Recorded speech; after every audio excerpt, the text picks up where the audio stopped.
Good morning po, another day, another chicken vlog. For today's video, magpapaligo po tayo ng ating alaga. Pero konti lang po, ito pong ating Rhode Island Red Roux na matagal na pong walang kapartner. Sa init po ng panahon natin muna po siyang paliliguan para ma-fresh po ang kanyang katawan. At saka po sinapipay para po sa tanghali pag sobrang init may laban-laban sila. Matagal na rin po silang hindi nakakaligo eh. Ayan. Ganun pa rin po, mainit pa rin po dito ngayong alas 9. So yun, tayo po ay magbabawas ng init ng katawan ng ating mga manok. Paliliguan po muna natin yung iba. Ito po yung ating tatlong, yung isa pong row na yun, nihiwalay natin dyan dahil magaling na po siya. Ito po tatlong to ay may sipon pa rin. So yun po, yun po sinapipay. Nilinis po natin kahapon yung kanilang range. Yan, inalis po natin yung mga lumang tanim na kamote. Yan, para tumubo po ng bago ngayong darating na tag-ulan. At ito pong ating tatlong silky. Kahapon may nakuha na po akong itlog. Ulit. Yan, yan tatlo po natin yan. Sila po ay 9 and 10 months old. Po, paliko muna tayo. Ito po yung ating roux na paliliguan.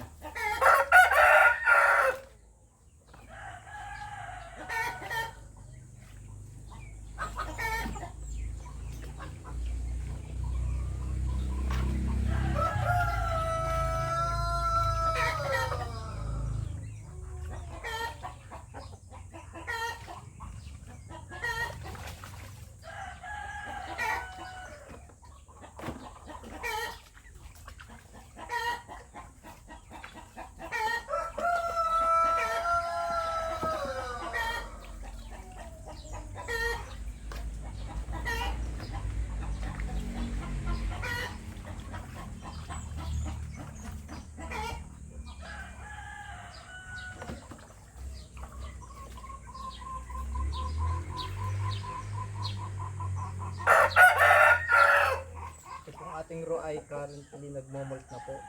Yan. May mga tumutubo na po. May mga tumutubo po dito sa kanyang likod na balahibo. Meron din pong mga natatagtagtag pa.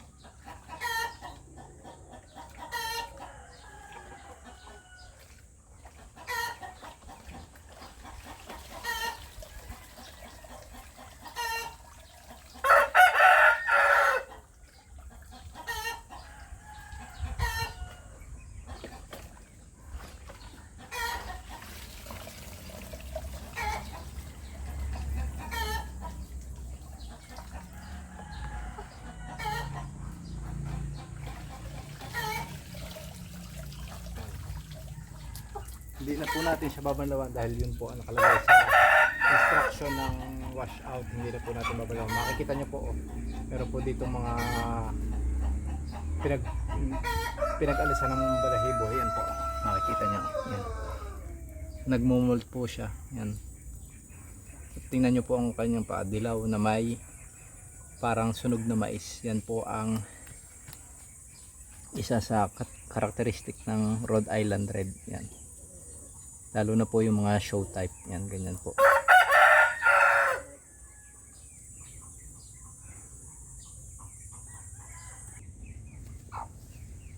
At ito naman po si Pipay, ang atin pong sunod na paliliguan.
Po, si Pipay.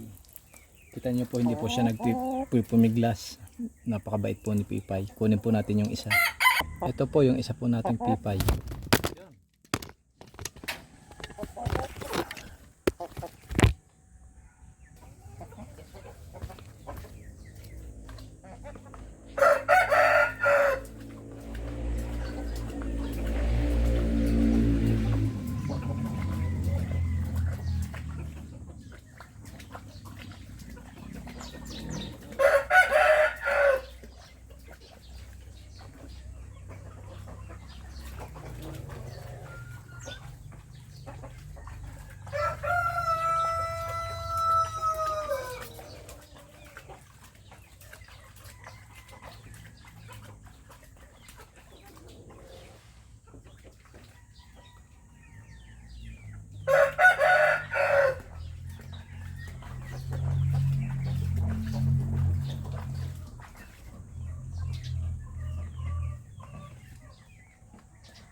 Ito po yung isa natin Pipay. At ito naman po si Mira.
Ayan po.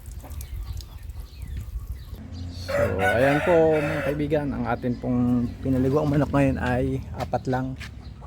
Yung 3 nating mga inahin at saka yung ating Rhode Island Roux. At yan po. Tingnan nyo po ang nangyari. Basta lagi po tayo magpapaligo, taon-taon po yan. Kung kailan natin mapag-decide na magpaligo ng manok, saka po kumukulimlim yung panahon. Saka po nawawala yung araw. Ganyan po lagi yan, every year. Hindi ko po alam kung nagkakataon lang o talagang mali lang tayo ng pili ng araw. So yan po. At yan po ay ating tulong na sa ating mga alaga. Every year lang naman po tayo ligo sa summer dahil yun po ang pinakamahalagang pinakadelikadong panahon. Wala naman po silang mga insekto sa katawan, mga parasites. Pinaliguan lang po talaga natin sila para ma-fresh yung kanilang katawan. So, yan po. Ito pong si Mocha, gusto natin paliguan kasi hindi natin mapapaliguan, wala po tayong pagpapaligawan sa kanya dahil baka hawayin niya yung tatlo nating Brahma babae tapos itong Ro, baka hindi niya kasundo, baka makipag-away siya. So yan po muna, at meron pa rin po tayong gagawin. Punta po ulit ako kanina ng bayan, bibili po sana ulit ako ng isa pang tulda kaso sarado yung ating binilhan kahapon. Naghintay ako ng matagal pero wala, hindi po natin siya nakita. So bukas po pagka pupunta ulit tayo para matapos na po natin yung ating tulda. Salamat po.